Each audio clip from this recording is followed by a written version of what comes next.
And no camera. Fantastic. Okay, so our aim for today is to break Buddhism down into those aspects, but also understand it as a whole, right? So whenever we are understanding a religion, we try and understand those aspects as a practitioner. I'm not going to say a believer in terms of Buddhism because it's not a very accurate term, is it? Right? They're not really believers as such.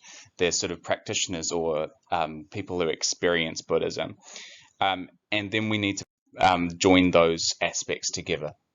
So the real key thing, and you've got that story of Buddha, we've had that a few times, sort of understanding that he achieved enlightenment. He then shared that teaching. He's certainly, it seems like, like Jesus here, there's a fair bit amount of evidence that he was actually a historical figure, not a myth or a legend, right? So there's certainly, we seem to think that that there was a Siddhartha Gautama, and that that's where Buddhism did start. Where did it come from? Where was the sort of thinking of Buddhism? What sort of preceded it that we studied earlier?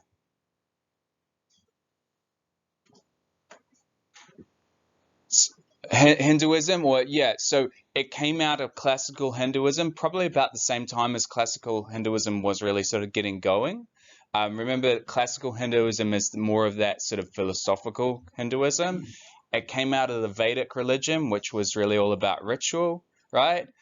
So it's coming out of that same time and around. So if we're talking about 600 BC, around there, okay? There you go. So life has inevitable suffering, and this is because of our. So the cause to suffering is our desires, right? So when we want to be the most popular person in the school and we don't get that, even if we do get that and it's disappointing, right? That desire causes suffering, right? What's another good example? We spend all of our time working a crappy job just so that we can get some material things that help us and they don't satisfy us, right? So all of the desire leads to dissatisfaction, and I think we all experience that, right? It's quite a good way of looking at the world. Uh, so this is the problem. There is an end to suffering if we quench desire. If we stop desire, then we do not have suffering. And there's a way to do it. There's a path using the Noble Eightfold Path that Buddha discovered. So when we understand the truth about the world, that's when we achieve the state of nirvana where we do not suffer anymore. We're at peace. Okay, so that's really important. Okay, I want you to have a look at this quote. This is by somebody who's actually sympathetic to Buddhism, a writer. What do you guys think? Do you agree with it? Have a bit of a think. So have a look up at it. What do you think about it?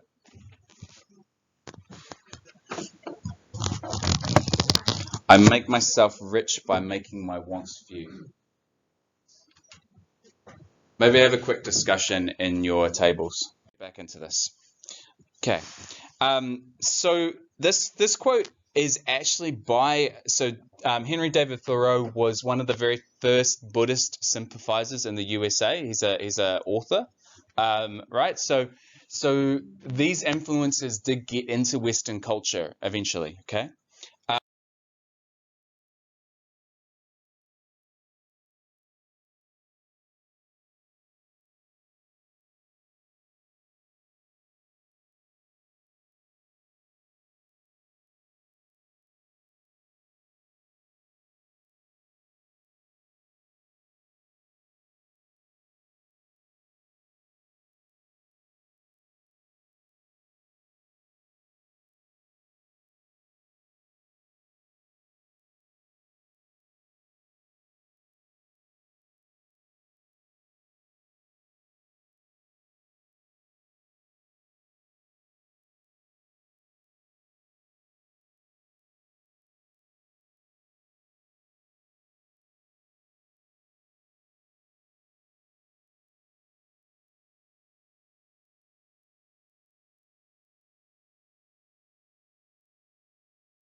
And then there are a whole lot of other concepts that go with Buddhism that all Buddhist schools are really, they're really important in each Buddhist school.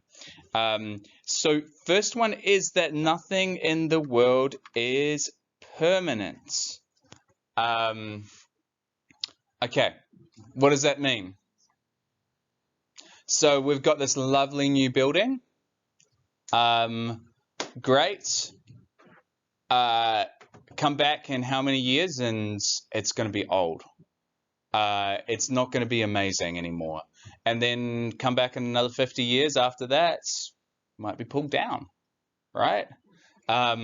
So all of us pass away, all institutions pass away, even the things we thought we knew about the world pass away, the universe may pass away, right? Everything changes, is the real key thing. Everything changes. And even this is to the point of, and this is why they don't believe in like the idea of Brahma, right? What was Brahma? Brahman, sorry, Brahman. So unchanging, I guess reality is one way of describing Brahma. Brahma is the god of Hinduism, uh, to which we all go back to. They believe, but Buddhists don't believe in something that is unchanging like that, except perhaps the Buddha, which is a little bit of a contradiction. But we're going to get into the fact that contradictions don't really matter too much in Buddhism. Okay, so everything changes, and even we don't have a soul, so no soul, right? So Hindus were really clear that we have a spiritual soul, that we have a part of us that goes on. For Buddhists, that would contradict their idea that everything changes, right? So because everything changes, and that's really important. So how can we be reincarnated? Because they believe in reincarnated. It's usually our consciousness that is. So they think that we have like many parts to us. And what is reincarnation is reincarnated is our consciousness that keeps going on. So it's a little bit of a more nuanced view on after death. Okay, so they look at us as our consciousness, our emotions, our body. I think there is another part, I can't remember exactly what it was, keeps on after death. But it's the consciousness is the key thing. Okay, so there's no soul for Hinduism. Okay, for Buddhism. Let's get this right. Okay, non-dualism. All right, this is a bit of an interesting one. So non-dualism is this idea that opposites aren't really opposite. This would probably be a good way of, so opposites are not truly opposites, okay? So what are some opposites that you guys can think of? Yeah, Josh, what's an opposite that you can think of? So a pair of opposites. So okay, a good example, life and death. Rain and sun. Yeah, so rain and sun really are the same thing.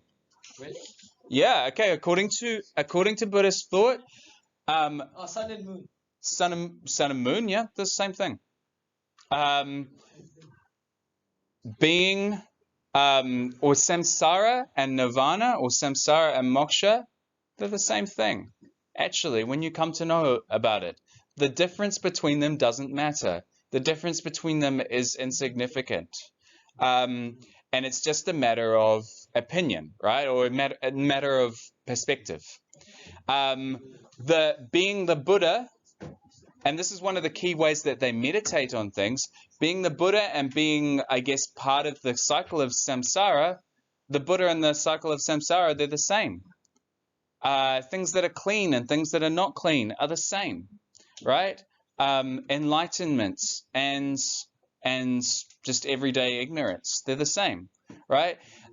So it's a bit of an odd concept, But the idea is that through understanding this concept, we can realize that even in our day-to-day life, where it seems that we're busy and we're not meditating on anything, we can realize actually we're the Buddha. We are enlightened, okay? Right? Even in our ignorance. So it's an interesting concept. It's hard to, it's one of those ones that's hard to explain. Do we feel like we get it? I think the best way to say it is opposites are not truly opposite, okay? Right? They actually are the same thing when it comes down to it. Um, Another thing that sort of goes across all of Buddhism is what we call the Noble Eightfold Path. Some Buddhist schools think that this is more important, and some think that this is less important. So there are these are the Noble Eightfold Path is the way to achieve what are we looking for? Nirvana. Okay, kappa. Yeah. So there are the sort of wisdom ones. So know the truth or right view. So this is about growing in wisdom. Okay. Um, and right intentions. So freeing your mind from evil intentions, from having bad intentions. There is this idea of this is all about ethics or what you do. So ethics is always about how do you live well, and all of these are we use our speech well to help and not hurt others. We act correctly for our station in life. We work for the good of others. In our livelihood, in the way that we live, I guess, a pure life. We live a way that it respects the environment. We work hard at our work, all of those sort of things, right? So that's all ethics, what you do. And these ones are all about, I guess you could sum it up by meditation, right? Which is a path to enlightenment. So mindfulness, controlling your thoughts, concentration, practicing meditation, and I guess the effort to resist evil. And for some Buddhists, I think all Buddhists would see that there are so-called evil powers in the world. Again, we're non-dualist, so what is evil is actually also good. Um, so yeah, exactly like that. So the Eastern religions tend to be a bit more like we sort of have a strong distinction between good and evil, between enlightenment and I guess ignorance, but they do not, right? And that's part of their tradition. Okay, so that's the way that Buddhists get to nirvana. Okay, and we've talked about the three jewels, right? The interesting thing about this, so the Dharma, we've seen that this is hard to define, right? Hard to define. Uh, and it's different, I guess, for different schools of Buddhism. The Buddha, in classical, the first sort of style of Buddhism, there is only one Buddha. But if we think about it, it's a path that all of us could become Buddhas. So as we go into other Buddhist traditions, there are more than one Buddha, right? So, and there's more teaching coming from these other Buddhas, right? So it's either one Buddha or more than one, right? And that they can also almost be like gods in a sense, okay? In some traditions of Buddhism, the Sangha. What were the Sangha? The people, yeah. So in some traditions, it's just the people, the worshipping community. In other traditions, it's the monks and nuns, right? So it depends. Is it this a tradition that focuses on the monks and the nuns and everybody else is kind of at a lower level? Or is it a community that everybody's kind of at the same level, right? So that depends on which form of Buddhism that we talk about. There are three forms of Buddhism that we'll focus on. Sacred texts, and this also really depends on which form of Buddhism that we're talking about. the key ones, I guess, for most forms of Buddhism are the Tripitaka. These are from Buddha, right? Maybe not directly written down by him, but uh, and then we have a whole body of what we'd call commentaries, right? So on this, um, and these are the Mahayana Sutras. And an example of this would be the Lotus Sutra, which is really important. So commentaries, um, and these might be from other Buddhas as well, from other Buddhas. Um, Uh, and we have things like the Tibetan Book of the Dead. There's a lot more that we could talk about, but I don't think it's that important in Buddhism. The sacred texts are not as important. So Tibetan Book of the Dead is kind of like a funeral rite book, which is really famous in the West. Um, so those are ones that you can look for. Um, Excellent. And the Tripitaka is called the three baskets because that's where they store the scrolls, right? So you have three different baskets, and it's kind of similar to, like, if you look at the New Testament, the order of the New Testament is based on how, and also the Old Testament is how they fit on the scrolls. So, scrolls are really important. Okay, types of Buddhism. We're gonna look at three, and there are subtypes from this. So there's the traditional school of Buddhism called Theravada or Theravada Buddhism, um, and they are very much one Buddha. They are it's the monks and nuns that are important. Plus nuns. We might use a slightly lighter font. Okay, the monks and nuns are important. They are sort of very much you achieve enlightenment by your own effort, by own effort. So there's no one that's going to help you. You have to do it yourself. That's a really important part of this school. That was kind of like the original school of Buddhism, and that's all through the south of Asia, so south and east. Okay, but then you start to get other schools. So Mahayana Buddhism, and this is kind of goes north, and this is where you start to get other Buddhas. And you start to get the importance of the laity, right? Of those who are not monks or nuns, so everyday or everyday practitioners. So the monks and nuns are less important. Nuns less important. They might still have them, right? But the sangha is kind of seen as everybody. Everybody, not just the monks and nuns. And you can see why this is going to be popular, right? Because if everybody's got the chance to achieve nirvana, not just the monks and nuns, then that's an important thing. And this is kind of similar to, can you guys remember the name of the devotional form of Hinduism? Yeah, so we had the classical Hinduism, right? That was all about sort of wisdom and realizing that Atman is Brahman. And there was the other one, which was Bhakti Hinduism. So this is Bhakti means devotional, right? So this is kind of like Bhakti Buddhism, right? So it's kind of, and it happens about the same time, right, as Bhakti Hinduism comes out. So it's kind of like making it sort of accessible to ordinary folks. So we've got multiple Buddhas, and we have people called bodhisattvas. And bodhisattvas are people who have almost achieved enlightenment, so they're almost enlightened,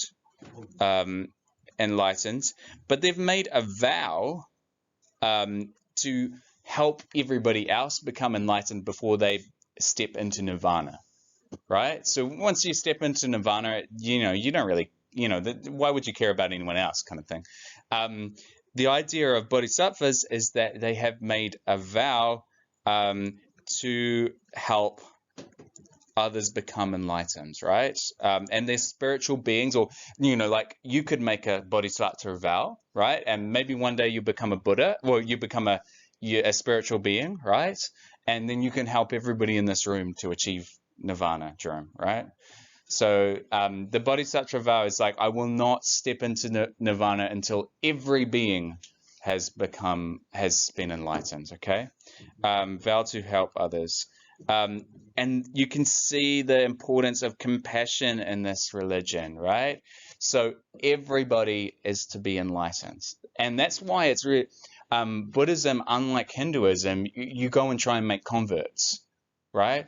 Hinduism is more cultural, and there is some groups that try and make converts, but Buddhism is like, let's spread the message, okay? And so there are a lot out there.